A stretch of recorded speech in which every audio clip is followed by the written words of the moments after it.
Salutare la toată lumea și bine v-am găsit. Uh, Realizăm al doilea episod al Macro Insights pe anul ăsta și l-am invitat pe prietenul meu, Șerban Florea, pentru a discuta Salut, despre Andrei! piață. Salut, Salut Șerban! tuturor! Te rog frumos, înainte să începem, să faci o scurtă prezentare pentru cei care nu te cunosc. Sunt Șerban Florea, am acest microb al pieței bursiere de mai bine de 24 de ani, de când am făcut prima tranzacție. Țin minte că era pe dolari-ien atunci pe vremea. Și am trecut prin mai multe etape, desigur, în acest parcurs al meu bursier. Ca orice tânăr entuziast, mai întâi am fost broker pe piața de capital. Uh, Am tranzacționat în special piețe bursiere externe în cadrul unei societăți de investiții care pe vremea aceea, anii 2000, începutul anilor 2000, era cam singura din România care făcea așa ceva. După care am trecut în zona cealaltă de consultanță, de consiliere, aș putea spune, pentru că încerc să acord suport și sfaturi investitorilor privați, astfel încât, sigur, dacă se poate, să nu repete anumite greșeli pe care inerent le avem la începutul drumului nostru bursier. Și îmi pun, practic, experiența pe masă, astfel încât să țintim anumite beneficii din investițiile bursiere, cele liniștite, domoale, nu cele care țipă la televizor sau, în fine, în media de specialitate, aș putea spune, cu prăbușire, catastrofă și astfel de lucruri nu prea mă încântă, cel puțin, dar nu sunt nici genul care, când aud astfel de apelative în ceea ce privește piața bursieră, să fiu foarte entuziast și să zic gata, este de cumpărat neapărat dacă la televizor se zice că este catastrofă. Nu sunt nici genul acela, încerc să iau lucrurile ponderat, echilibrat și pe baza unui obiectiv de investiții, iarăși obiectivul de investiții care să fie oarecum racordat la un anumit profil de risc și, desigur, considerând și un orizont de timp, știu și eu, satisfăcător, adică destul de îndelungat, astfel încât aceste beneficii ale pieței bursiere, care sunt recunoscute deja, așa, să fie cât mai, să aibă posibilitatea să iasă la suprafață, de fapt. Sau altfel spus, în consultant de investiții la Selective Capital. Asta voiam să spun. Ai firma ta de consultanță de investiții, ai mai multe milioane de euro sub management, ești un consultant profesional, pentru că noi asta am și vrut să facem, eu asta am și vrut să fac prin această emisiune, să provoc la discuții numai profesioniști adevărați și certificați, pentru că știm că, din păcate, acum cu dezvoltarea atât de mare a social media, avem foarte mulți, între ghilimele, consultanți de investiții care nu sunt nici legali și nici pricepuți la această meserie. Tu ești un om care are această meserie, legal, certificat și pe care o desfășori în mod legal, nu? Bun. Ca să Uh, o desfășori din punct de vedere profesional, desigur, trebuie să Profesional. ai autorizare profesională, adică o Exact. recunoaștere profesională. Iar aceasta vine, că vrem, că nu vrem, până la urmă, de la autoritățile care se ocupă cu chestia asta. Ce să fac? Da. Bun. Asta nu înseamnă că nu există oameni care sunt foarte bine pregătiți și care pot să fie foarte bine pregătiți și să nu aibă această atestare și totuși să aibă anumită cunoaștere, pentru că e diferența între cunoaștere și cunoștință despre piața bursieră. Da, dacă îți dă cineva o palmă, îți pierzi cunoștința, nu îți pierzi cunoașterea. Dar voiam să zic, da, nu, bineînțeles că sunt și eu cunosc trader și investitori de retail care sunt performanți, sunt buni, înțeleg, fără niciun fel de problemă. Ideea era de a face o activitate în mod legal. Mă rog, Nu e numai problema României, este problema, da, funcționez în Spania, da, unde sunt certificați și așa mai departe. Și aici e aceeași problemă. Oricine își face un canal de nu știu ce și începe să spună, haide să vă învăț eu cum să cumpărați, cum să faceți, cum să dregeți, iar chestia asta făcută public, eu deși am această meserie certificată aici, eu nu am voie să fac așa ceva. Adică nu ai voie tu să dai niciun fel de advice, niciun fel de sfat, niciun fel de, nu știu, nu știu cum să-l numesc. N-ai voie să ai niciun fel de opinie care poate să direcționeze pe cineva să facă ceva în piața financiară în mod public, decât în mod privat și cu contract. Este foarte clar aici. Iar bineînțeles, acum cu tot ce se întâmplă în jurul nostru și pe internet, foarte multă lume o face public. Autorizată, neautorizată. Ideea e că nici autorizat n-ai voie să o faci, știi? Asta voiam să zic. Nu mai vorbesc neautorizat. Bun. Autorizat nu ai voie să o faci, neautorizat poți să faci ce vrei, nu până la urmă. Da. Bine, Șerban, ai urmărit aseară FOMC-ul? Da, Ce da, l-am impresie ți-a lăsat? urmărit și mi-a lăsat, nu știu, un gust metalic, aș putea spune. Impresia de non-event, nu? Rece. Da. Poftim? Impresia de non-event, nu? Da, a fost, parcă a vrut să cauterizeze anumite declarații pe care le-a avut în În 18 decembrie. decembrie. Da. Și nu a vrut să aducă nimic nou, nu a vrut să supere în niciun fel, pentru că este într-o expectativă în ceea ce privește ceea ce se va aplica din tot ceea ce a spus președinție.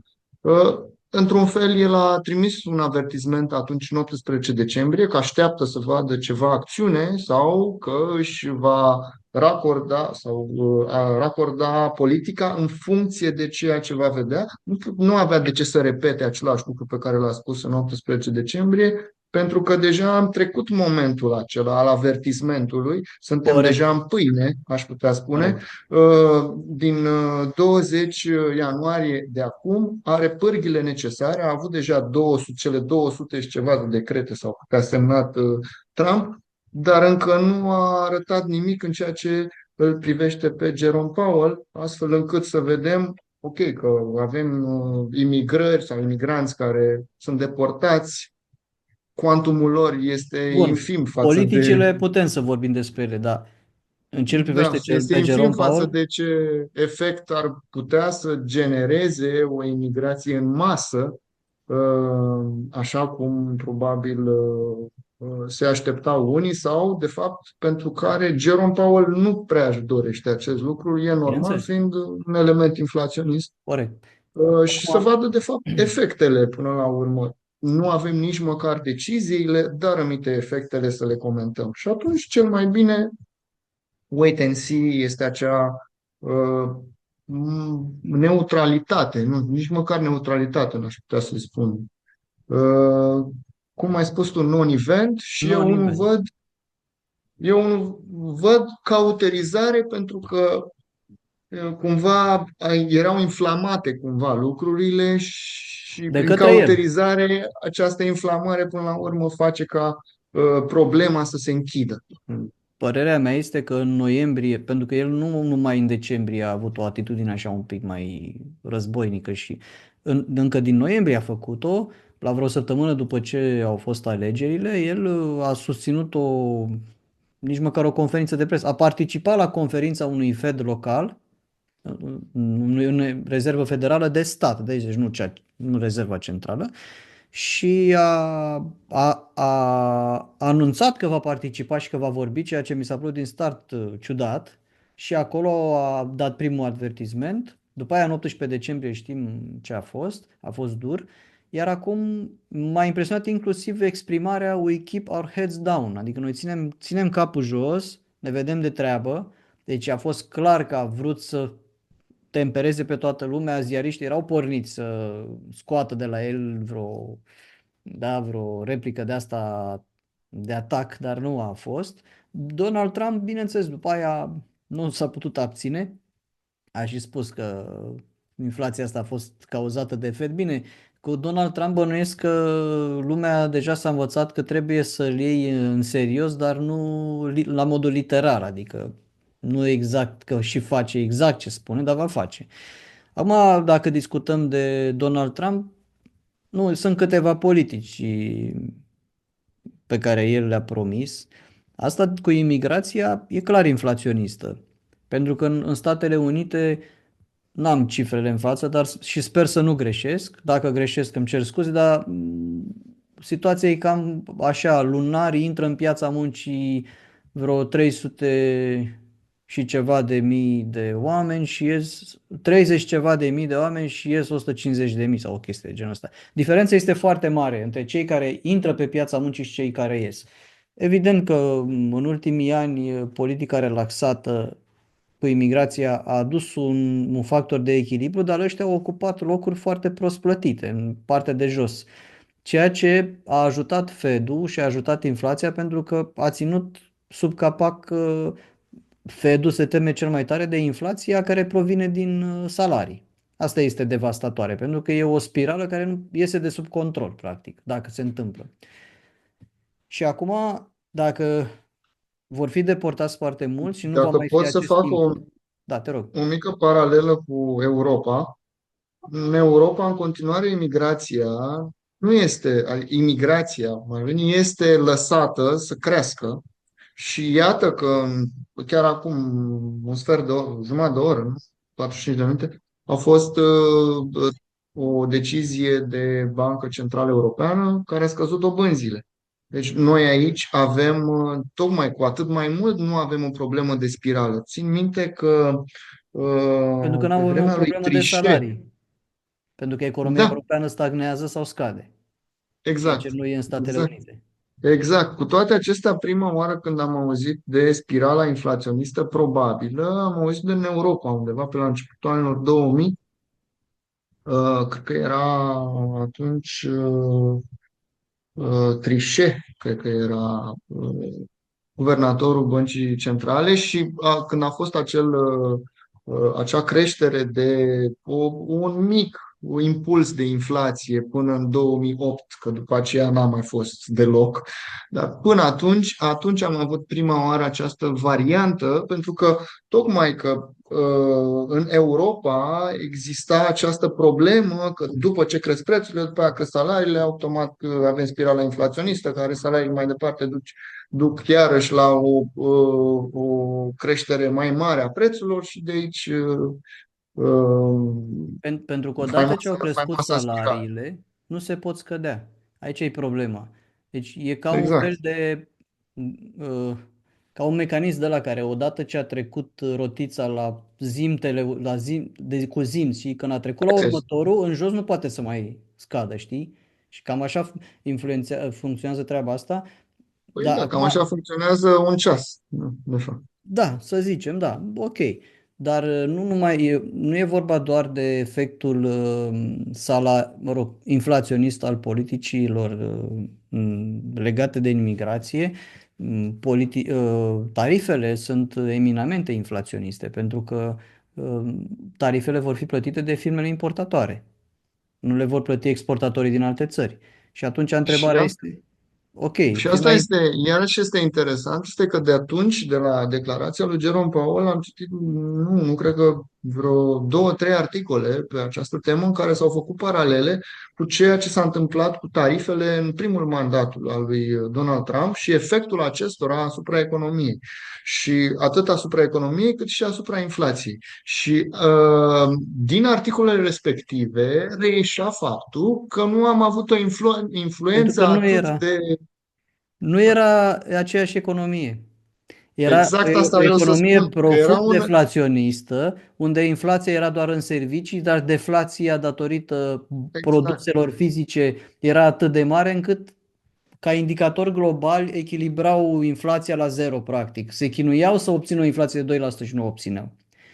Cu toate acestea, ceea ce mă frapează pe mine este că văd o astfel de informație care mie mi se pare clar tendențioasă și ca un fel de propagandă, că ok, și o să vină Trump cu tarife și n-ar trebui să ne îngrijorăm într-un fel sau altul, adus cu niște argumente care la prima vedere par destul de solide, dar așa cum ai spus și tu că dacă te uiți printre rânduri, de fapt nu este chiar aceeași situație și de asemenea volumul tarifelor care au fost aplicate atunci nu se compară cu volumul care se așteaptă acum. Faptul că vii cu astfel de articole în Wall Street Journal, deci nu în orice fel de ziar, mie mi se pare că este o pregătire de fapt a pieței să absoarbă mult mai ușor astfel de șocuri. Șerban, n-am 25 de ani ca tine în piața financiară, am 14, dar cred că am cel puțin 6-7 ani de când nu mai cred nimic din mainstream media. Poate să scrie Wall Street Journal, Financial Times, orice, nici măcar nu îmi solicit neuronii să citesc ce e acolo. Dar mai e un aspect aici și vis-a-vis de tarife. După părerea mea, cele mai periculoase sunt tarifele față de China. De asta piața acum e liniștită și nu reacționează. Pentru că, de fapt, Donald Trump a făcut gălăgie cu Columbia, cu Mexic, cu Canada. Rămâne de văzut ce se va implementa și ce nu. Nu se știe cât e dorință de negociere, nu se știe. El este așa cum este, tranzacțional și așa mai departe, dar gândește-te puțin la... Și asta s-a întâmplat și data trecută și asta nu are legătură cu inflația și asta nu e de bine. Gândește-te puțin ce se întâmplă dacă... Ce va face China? Ce va face Banca Chinei și ce va face China ca politică comercială în momentul în care vor fi impuse tarife? Ceea ce a făcut și în 2018. Va devaloriza yuanul.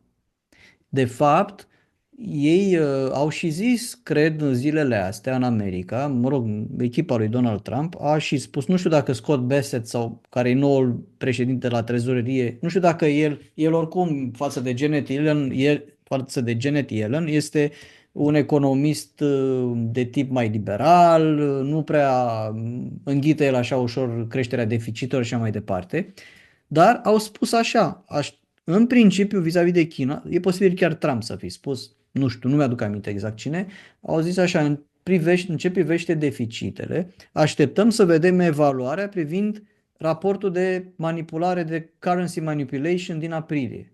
Pentru că aici este marea problemă, după părerea mea.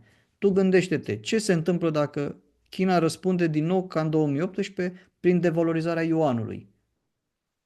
O să crească dolarul și o să spui, păi stai un pic, exact cum ai zis tu, dacă nu te uiți printre rânduri, cum adică crește dolarul dacă se devalorizează yuanul? Păi crește din motive comerciale globale, pentru că dolarul e mijloc de schimb și pentru că toate celelalte țări care exportă în America nu vor accepta pierderea de competitivitate față de China datorită devalorizării yuanului și își vor devaloriza toți monedele. Ce s-a întâmplat și atunci?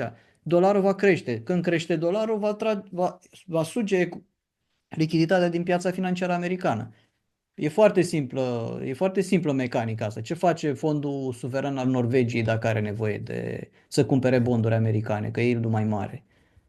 Sau ce face o firmă mare de import-export internațional dacă are nevoie de dolari și are Deci asset-uri? face România, nu știu exact, Da, și are apropo de asset-uri. asta. Are asset-uri în America, da?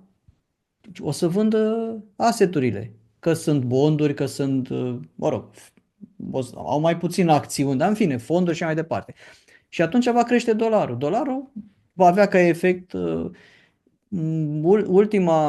sper să nu mă înșel. Într-un fel, ceea ce spui este deja confirmat de ceea ce s-a întâmplat cu euro față de dolar, pentru că în momentul în care au fost și din ce în ce mai vehemente declarațiile conform cărora europenii vor suferi de pe urma unor tarife din partea Statelor Unite, așa, euro-dolar din 1,09 era, s-a dus în 0,7 1,03 a în fost. 2 zile. 1,02. S-a dus în 1,02. 0,02. Uh, Și chiar mă întrebau clienți ce facem? Crezi că ar fi bine să investim în acțiuni europene sau în companii europene? Pentru că uite ce o se întâmple cu tarifele astea. Și am zis, Goldman ok, Sachs zice că da. exact asta vreau să Ultimul raport de la Goldman Sachs, ei fac un raport Este atât de negativ sentimentul în Europa în acest moment. De asemenea, odată ce ai avut o devalorizare care deja s-a întâmplat, dacă vine tariful acela și care nu este, este mai puțin decât se așteaptă sau decât este în prețul acestei devalorizări. Până la urmă, companiile europene vor avea, care au desigur desfaceri în Statele Unite, vor avea chiar de câștigat din toată această Și ecuație. un american care decide să aloce bani în Europa, poate chiar și în bonduri germane care dau 1% sau cât dau, în momentul în care paritatea dolarul-euro ajunge la niște valori mai bune euro față de dolar, face triplu sau quadruplu față de dobânda pe care o ia la bonduri. Prin simplu motiv că și-a plasat banii în partea cealaltă. Nu e atât de simplu mecanismul, dar cert este că în 2018 am avut o corecție exact pe motivul creșterii dolarului de 12-14%. Adică eu zic de asta și scenariul meu pentru anul ăsta este o piață laterală și când, undeva în vară sau în trimestrul 3 o corecție mai serioasă. De ce? Pentru că este un ciclu de refinanțare imers pentru care nu există lichiditate. Fără nicio legătură cu economia. Economia poate să funcționeze perfect. Din același motiv, probabil că va fi o mare oportunitate dacă se va întâmpla asta, pentru că exact ce s-a întâmplat și în 97 sau 98. Ai o corecție mare în piață pe motive de lichiditate, care nu țin de companiile americane și ești pe un super ciclu, atunci era cu internetul, acum ești cu inteligența artificială, cu economia funcționând bine. Este probabilitatea absolut imensă că va fi un V-bottom într-o situație de asta. Și atunci eu consider că asta se poate întâmpla. Bineînțeles că pericolul pe lângă asta, deci pericolul este creșterea dolarului după părerea mea. Și eu cred că piața nu a reacționat negativ după ce a intrat Trump, ci a intrat la butoane, ca să zic așa, ci a reacționat pozitiv pentru faptul că Trump a evitat complet să aducă ceea ce n-a făcut data trecută, să aducă pe masă discuția privind tarifele cu China, unde el era foarte agresiv înainte. E posibil să fie și din cauza faptului că are nevoie de China pentru a negocia ceva în Ucraina. Cred că el, dacă ar putea, mâine ar da telefon la Volodymyr Zelensky și a spune, băiatul, îmi pare rău, de mâine ești pe cont propriu, nu poate. Dar asta este. Ucrainenii probabil că au pierdut pe toate fronturile. Probabil că nu există nicio variantă în care conflictul ăsta să fie rezolvat. Uh, Trump nu poate să facă asta și nu cred că e o promisiune pe care va putea să o mențină din motive politice. Pentru că la modul realist ar trebui efectiv ca ucrainenii să fie privați de cele 4 regiuni, da, și de Crimea și să se încheie o pace în care să fie semnată cu toată greutatea juridică, așa, nu de Zelensky, care, mă rog, nu vreau să intru acum în teme de politică externă, Da, asta dar, e că ne-am divagat destul de mult în da, zona politică, da, dar cred. asta va afecta piața europeană în continuare, pentru că Germania este în recesiune tocmai datorită războiului. Cu toate astea, DAX-ul este pe culmile prosperității și joacă pe asta. Asta pentru că marea majoritate a companiilor din DAX, sau în fine, cele cu ponderile cele mai mari, de fapt, nu au piață de desfacere în Germania, au o piață de desfacere în altă parte, Mhm. în primul și în primul rând. Și atunci, deși ajung anumiți indici bursieri să nu mai reflecte aproape deloc activitatea Economia economică a țărilor acelei țări. respective. Și probabil, nu știu, nu vreau să trec iarăși în registru politic, dar acest suveranism care bântuie pe peste tot, încearcă să readucă această activitate economică la matcă, cum ar veni. Cu toate acestea, nu cred că, până la urmă, uh, mm, orizontul de prosperitate ar trebui să fie tot în activitatea comercială globală. Nu prea are cum altfel. Să ai deschiderea către orice fel de piață, pentru orice fel de produs pe care îl ai. Nu, asta este până la urmă una dintre căile prin care poți să dezvolți continuu activitatea comercială a fiecărei companii în parte. și încrengăturile acestea care există și care se încearcă să se izoleze, pentru că ai o încrengătură comercială între Statele Unite și China care durează de mai bine de vreo 20 de ani. 20 de ani, cam așa. La nivelul ridicat, că ea Ceea durează de vreo ce, 40. Ceea ce remarc eu este că ei încearcă să facă cam ceea ce s-a întâmplat, să facă cam același lucru și cu, pe care l-au făcut Japonia și probabil și chiar există anumite voci care zic că e posibil China să intre într-o decadă de stagnare Da, economică, cam cum a avut este. Japonia. Este. Situația economică a Chinei este mai proastă ca oricând. Dar să nu uit, în raportul de la Goldman Sachs de Prime Book sunt clienții lor mari, instituții, family offices, clienți mari, mari. Da. Ei fac un raport și spun ce a făcut Prime Book-ul lor. Și în ultimele două rapoarte, ultimele două săptămâni, cele mai mari flori erau ieșire mă rog, de capital de pe piața americană și intrare în zona euro. Deși euro este așa cum este. Deci, Pentru că nu ai cum să te duci în China, că este interzis. da, dar depinde și dacă, în fine. Sau, Cred că țările na, astea, țările emergente, dacă nu știi bine economia țării respective și dacă nu știi bine economie globală și geopolitică, nu are sens să investești acolo. Adică decât dacă vrei să faci un fel de ruletă. Că vorbeam de geopolitică, cred că dacă funcționezi pe piața internațională sub o formă sau alta, trebuie să urmărești geopolitica. Nu cred că se poate fără, știi? N-ai cum să fii la curent cu ce se întâmplă din punct de vedere economic sau să anticipezi anumite mișcări în piață, dacă, mai ales dacă lucrezi și cu currency și așa mai departe. Dar voiam să te întreb, pentru că tu mă rog, te pricepi mult mai bine decât mine la companii, eu nu mă pricep deloc, nu sunt în zona asta. Vreau să te întreb ce încercând să părere fii ai, modest, nu cred că este neapărat uh, nu știu, nu este eu ceva ce ar trebui să te reprezinte, pentru că nu e cazul. vreau să spun niște întrebări pentru că eu am niște curiozități, în sensul ăsta am Rog. vrut să fac introducerea respectivă. Mă interesează punctual ce părere ai despre Apple în primul rând. Mă refer strict la evoluția din ultima săptămână, să zic, sau de perspectivele pe care le are acum, despre Tesla și despre semiconductori. Astea sunt cele trei. Bun, la semiconductori bănuiesc că poți să atingi și Nvidia. Astea sunt cele trei curiozități ale mele. Da. Ți se pare Tesla supraevaluată strict pe motiv M-ai de luat prin surprindere prietenie? cu Apple, pentru că Apple este într-un moment în care este valorizat tocmai datorită puterii sale de a face business, de a ști să facă business. Și e această moștenire pe care o are, de fapt, de mai bine de 10 ani, în care a reușit să eficientizeze un produs de așa natură încât să aibă o creștere pe diferite verticale aproape continuă. De fapt, nu aproape, chiar continuă. Iar în momentul în care am avut o aplatizare,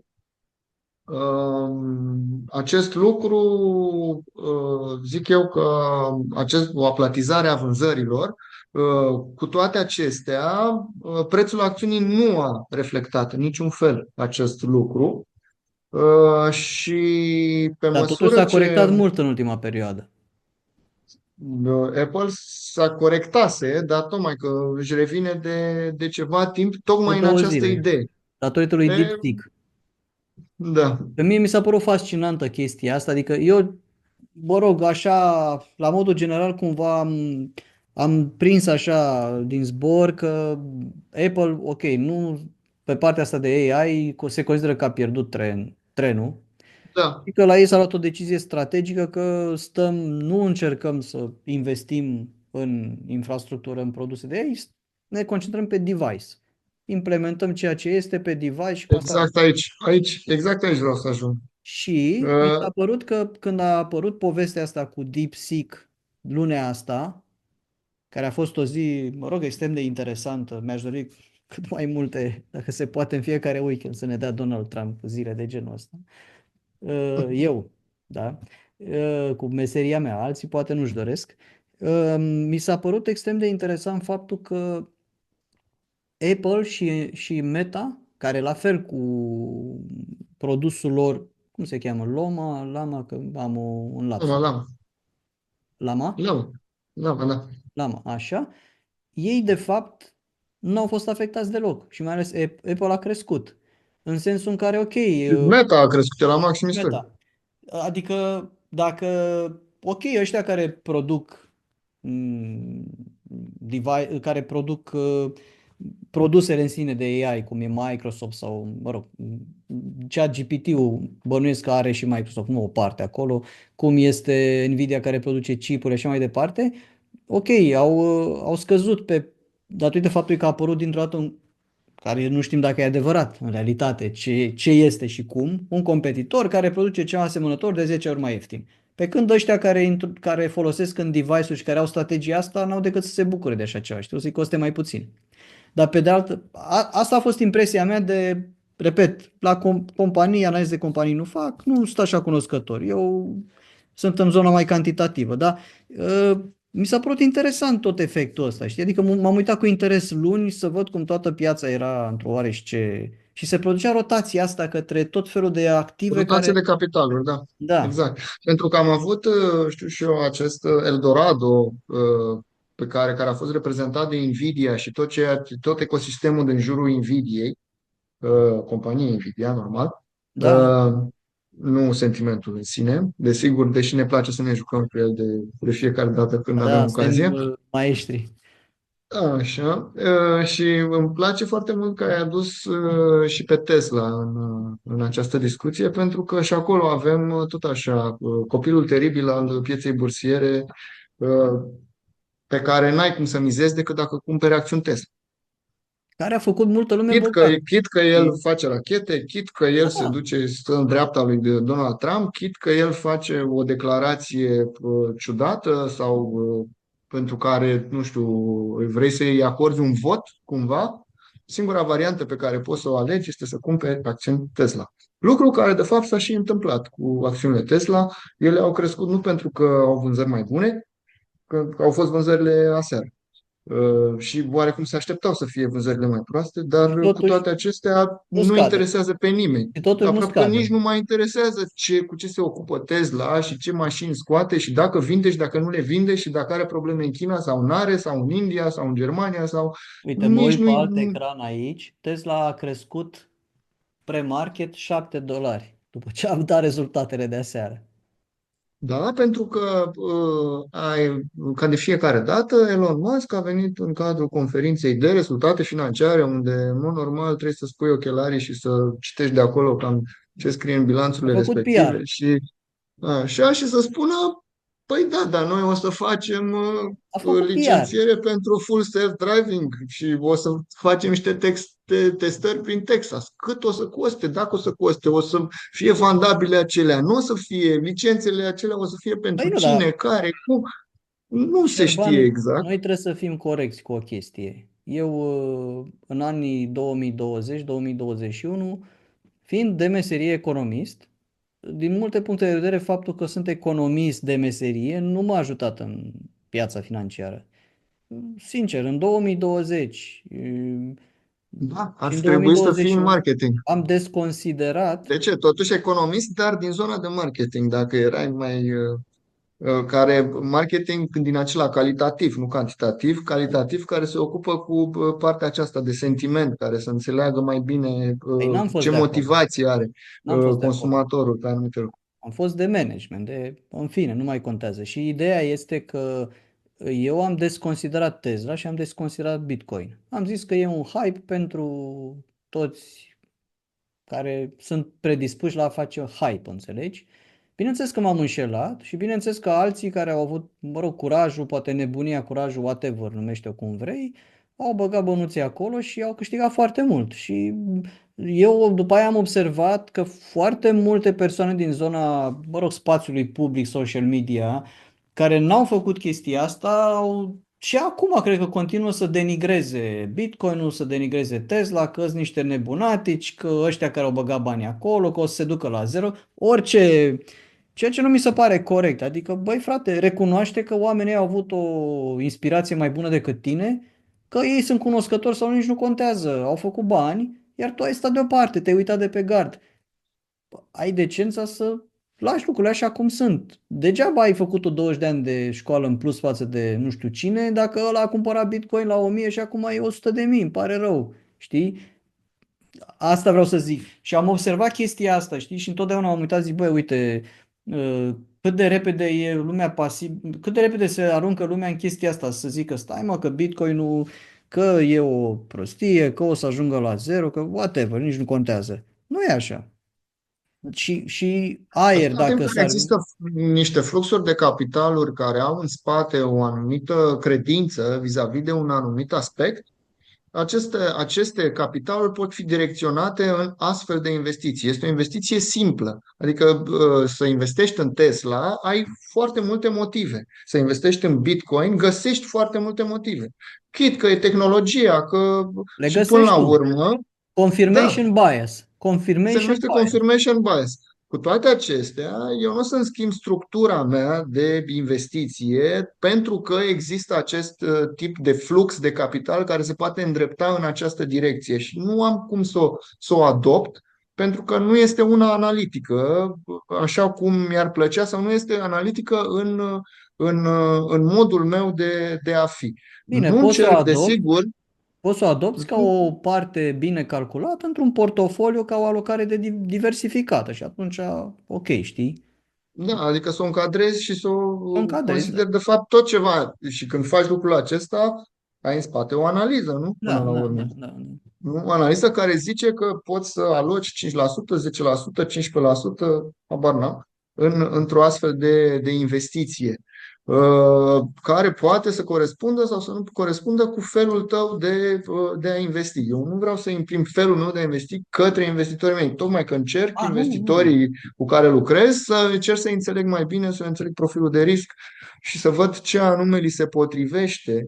Pentru că lucrezi Uh, profesionist, nu lucrezi cu un investitor dacă nu îi faci o profilare și de risc și de Cu adecvare și toate așa mai departe. acestea, cu toate acestea, în momentul în care primesc argumente care pot fi combătute foarte ușor din punct de vedere economic, nu ezit să o fac, astfel încât să arăt întotdeauna și fațeta cealaltă. De cele mai multe ori este bine să avem acest exercițiu de a vedea părerea contrară a ceea ce a opiniei pe care noi o avem vis-a-vis de un anumit tip de investiție. Dar dacă ar fi să nu fie acest scenariu pozitiv pe care eu îl am vis-a-vis de această companie, cum ar fi? Ce s-ar întâmpla? Ar fi riscant, ar putea, de exemplu, în momentul de față, dacă ar fi să mă gândesc să investesc în Tesla la acest nivel, m-aș gândi, e mai probabil, având în vedere toate argumentele din spate, să se ducă din $400 în 800 sau în 200? Și găsești argumente și pe una și pe cealaltă. Și atunci, când argumentele înclină balanța într-un anumit fel, acționezi în consecință. Adică, dacă nu ai Tesla, nu-ți cumperi, sau dacă ai, le-ai Da, închis da. la astfel de nivel. Pentru că nu ai, în momentul, și de asemenea scenariul respectiv trebuie să se bazeze, să aibă anumite puncte de referință pe care trebuie să le remarce. Acele puncte de referință nu sunt niște puncte de referință trasate pur și simplu după, ci au în spate, desigur, un anumit eșafodaj al întâmplărilor care trebuie să existe ca acel punct de referință să se întâmple. Acum, acest eșafodaj poți să-l traduci în spate, pentru că să zici, a mai făcut Tesla chestia asta? Da, domnule, a mai făcut. A făcut din ceva care nu se credea niciodată că o să existe atât de multe mașini electrice pe străzi. Nu, nimeni nu credea în anul 2012-2013 că până la urmă o să reușească Elon Musk să impună Tesla ca mașina de referință din industria automobilistică. Erau chiar mulți care râdeau de el. Dar uite că el a reușit să o impună. Și Cred faptul că e că mai are mult acest. curiozitatea, Șerban. Eu, Eu aici vreau să ajung la o paralelă cu Nvidia. Nvidia a reușit de 3 ori să fie într-un trend ascendent la momentul potrivit, în locul potrivit. Unu a fost cu industria de gaming. Doi, a doua oară, când iarăși a reușit să fie la momentul, în epicentru trendului ascendent. Când au explodat criptomonedele, nu ceea ce avem acum, când au explodat prima dată. Și al De ce? Că treilea era moment nevoie pentru este cel. minare, era nevoie de Da, chipuri de atunci răbdare da. pentru... Da, atunci. Uh, Și al treilea moment este acesta cu inteligența artificială.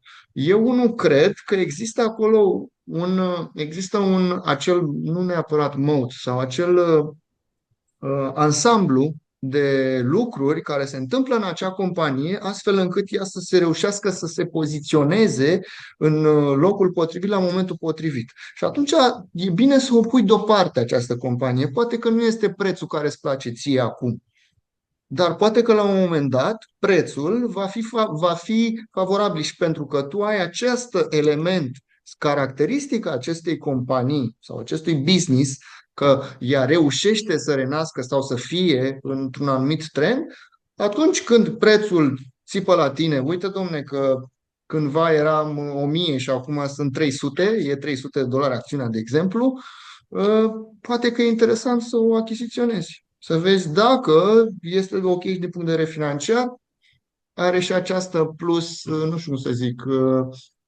instinct de business. Pentru că până la urmă o companie care reușește să străbată în viața sa peste 10 ani, peste 15 ani de business, începe să-și dezvolte un instinct. Nu vreau neapărat să fac o paralelă între o companie și, nu știu, caracteristicile unei persoane. Dar până la urmă, orice companie este condusă de către oameni. Iar oamenii respectiv, chiar dacă fac parte dintr-un sistem, dintr-un standard și așa mai departe, toate acestea sunt anumite elemente care chiar duc la acea cultură organizațională. Cultura Cred că organizațională mai care curând, până la urmă își pune amprenta asupra acelei companii cred că de-a mai lungul curând timpului. poți să spui memorie organizațională vis-a-vis de ce ai spus. Da, La asta mă corect, gândesc. corect, corect, corect. Dar vis-a-vis de Tesla mi se pare foarte mult, repet, am toată gândirea pozitivă vis-a-vis de chestia asta, mi se pare foarte mult fascinație. Eu când mi-am luat Tesla, ceea ce m-a fascinat pe mine era cât de multă lume și mai ales persoane de vârsta a doua, de la 50 de ani în sus, la plajă sau, na, noi fiind într-o zonă de plajă, mergând des la plajă, mă opreau și mă întrebau cum e, cum se încarcă, cum mergi cu ea, se aude, nu se aude, adică niște chestii, mi s-a părut că de fapt e foarte mult fascinație vis-a-vis de public. Oamenii sunt efectiv fascinați, nu se uită la un Mercedes de 200.000 de dolari. Sunt fascinați sau sunt intrigați? Nu știu, nu, cred că fascinați. Deci nu se uită la un Mercedes de 200.000 de dolari sau la un Maserati, nu se uită la ele. Ce pe lângă ele, da, la Tesla se uită. Observi chestia asta, se uită, te abordează. Cum e, cum, nu știu. Și aici stau și The mă new kid gândesc, in town, nu? De pe fapt. de altă Că parte e foarte multă Maserati bănuiesc lume. că vedeau și acum 20 de ani, dar Tesla Mai e nu un vedeau acum. aspect, foarte multă lume pe care eu o cunosc, care și-a luat Tesla, spune că nu o să-și mai ia a doua Tesla. Deci vezi, deci cei care și-au luat-o găsesc lucruri care nu li se par în regulă comparativ cu alte mașini, Și dar acum, oamenii revenind, din jur sunt fascinați, mai ales oamenii, încă o dată, oamenii de vârsta a doua care nu sunt neapărat nici potenți financiar, nici, dar care sunt intrigați, fascinați și vor să ia contact cu tine, să te întrebe cum e, ce se întâmplă. Au chestia asta și bănuiesc că foarte mult, de asta zic că, uite, și stocul nu știu cât de mult depinde el neapărat de ce a făcut eu, compania, știi? eu cred că este foarte interesant ceea ce ai spus, este că, de fapt, eu despre Tesla am zis că acest ciclu de descoperire a mașinii electrice și acești, știu și eu, evangeliști inițiali nu mai Evanghelist. există, și trecem în celălalt registru al persoanelor care și-au luat Tesla și care nu și-ar mai lua a doua Tesla, cum ai zis tu, și care au încercat Tesla în ideea de funcționalitate, pentru altceva, nu pentru, Tehnologie, nu altceva, da. pentru, nu pentru a fi ei primii sau tocmai au trecut de chestia asta, sunt primii, am văzut tehnologia, gata, pot să merg mai departe, să-mi iau altceva, să văd în altă parte. Și atunci suntem într-o altă etapă a companiei, cel puțin pe acest gen de produs, așa, unde avem o maturitate, de fapt, a produsului. Prețul acțiunii Tesla nu are nicio legătură cu acest produs. Are legătură cu toate produsele viitoare promise de Elon Musk la conferința Are de legătură cu presă Elon de Musk. ieri, cu Elon Musk care a demonstrat că din nimic poate să facă un produs vandabil peste tot în lume și care să domine, cel puțin din punct de vedere PR, dacă nu neapărat vânzări, industria automobilistică. Și atunci, dacă a reușit să facă asta, probabil că orice altceva și-ar pune în cap să mai facă, probabil că va face. Cam asta este miza pe care o au cei care investesc în momentul de față în acțiunile companiei Tesla. Pe de altă parte, la Nvidia, acolo avem un ciclu, am zis eu foarte mult, partea asta de B2B, este business to business. Ei vând la alte companii care mai departe folosesc echipamentele de la Nvidia pentru a face alte produse sau pentru a-și eficientiza activitatea sau pentru a scoate, nu, DeepSeek. De ce nu? De Da. exemplu, atunci când a apărut DeepSeek, lumea a început să valorizeze, de fapt, faptul că Nvidia este doar un element în tot acest lanț și că până la urmă ultimele bucăți din lanțul acestei inovări tehnologice care este AI-ul sunt acele companii care sunt mai aproape de consumator. Ori în momentul de față, companiile mai aproape de consumatori, care sunt destul de mari și care totuși au o bună bucată din tot acest lanț de achiziție, sunt Apple, care are device-ul, Mhm. și Meta, care are aplicația. De aceea cred eu că și Meta și Apple au crescut în detrimentul Nvidia.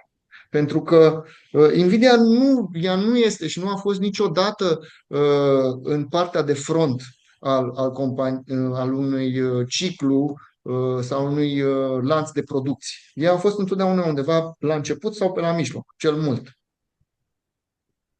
Da. Uh, Spre deosebire de, așa cum am zis mai devreme, ceea ce a reușit să facă, de exemplu, Apple și care spuneam mai devreme, această moștenire este să ia un produs și să-l eficientizeze sau să-l schimbe de la an la an atât de puțin, cu toate acestea, deși l-a schimbat atât de puțin, reușește să aibă creșteri de vânzări și să cucerească noi și noi piețe.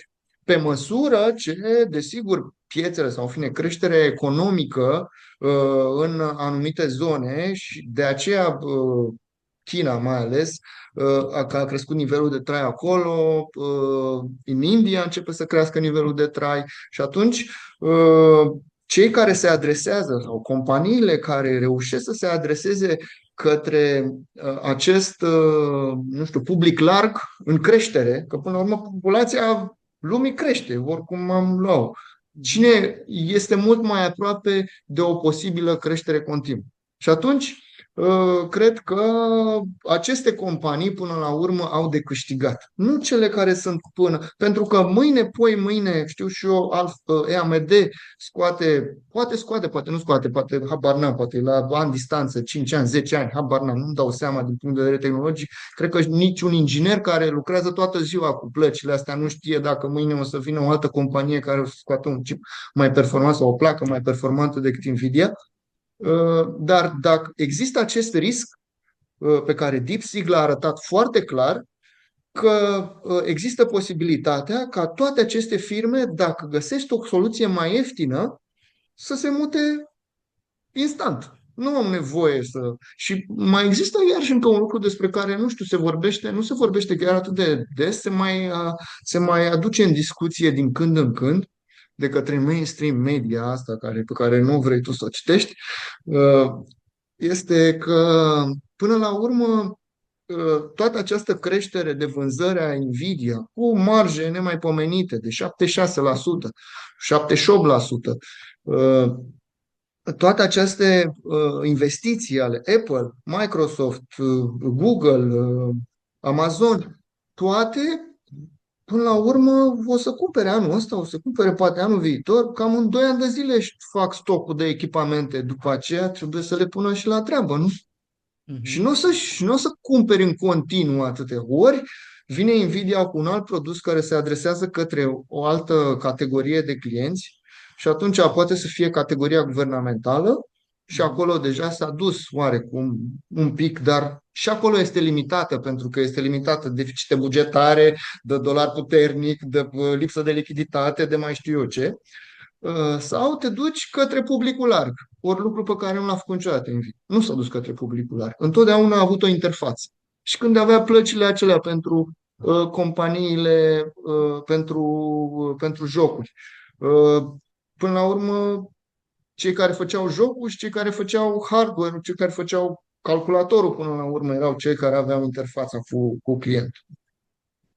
Dar, într-adevăr, a impus un anumit standard. Adică dacă aveai Nvidia, aveai o garanție a calității. E adevărat. Da.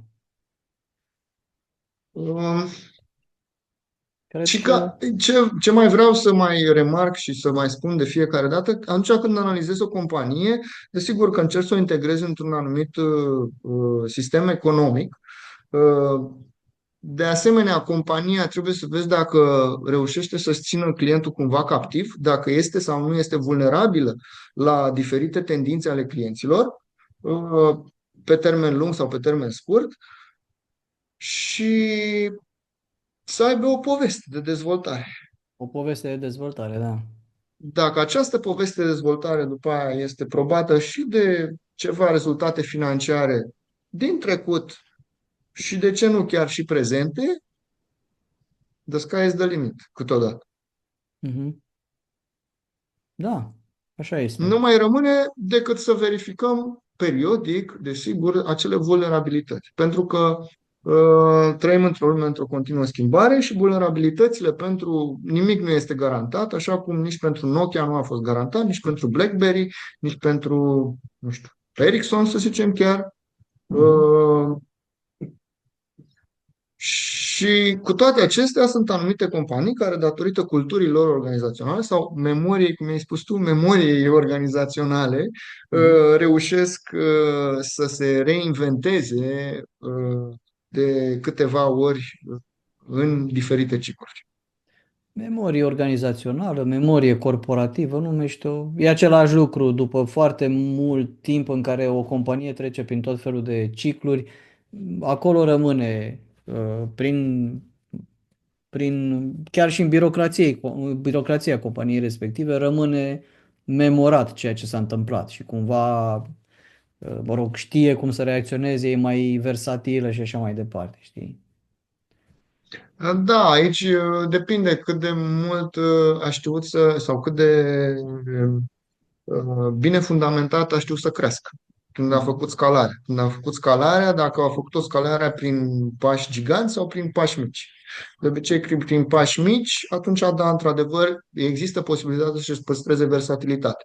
Dar cea mai versatilă companie este cea de gen startup. Când poate să schimbe oricând, orice, oricum vrea.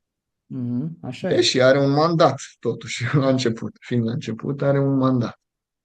Da, așa este. Cu toate acestea, un mandat destul de lărgit și un orizont de timp în care cel puțin investitorii într-un startup sunt oarecum generoși. Adică 3 ani de zile, 3-4 ani de zile te cam lasă să faci ceea ce ți-ai pus în aplicare sau ce te-ai gândit să pui în aplicare, de fapt. Dar pe măsură ce o companie evoluează și crește, devine din ce în ce mai greu. Și Mhm. tocmai de aceea, că ai adus în discuție acest lucru, cel mai de curând îmi vine în minte General Electric, care devenise tocmai o companie greoaie. Primul lucru a avut probleme în partea de criză economică din 2008. A fost General Electric Financial, Mhm. a avut probleme destul de mari. Iar acum, de curând, după 2020, General Electric, tocmai pentru a deveni ceva mai agilă în business, s-a spart în trei companii. Este General Electric Aerospace, Vernova și Healthcare, în Healthcare, de Mhm. fapt. Da, da. Da, așa este. Da. Bine, Șerban. Hai că am vorbit mult și nu ne-am dat seama cum a trecut timpul. Data viitoare mai reluăm subiectele astea. Îți mulțumesc că ai participat la întâlnirea asta și îți urez toate cele bune și Mare plăcere. Mersi la fel, pe cu data toate cele bune viitoare. și ție și tuturor investitorilor care Ne ascultă. urmăresc. La revedere. Pa, pa. Salut, mai bine!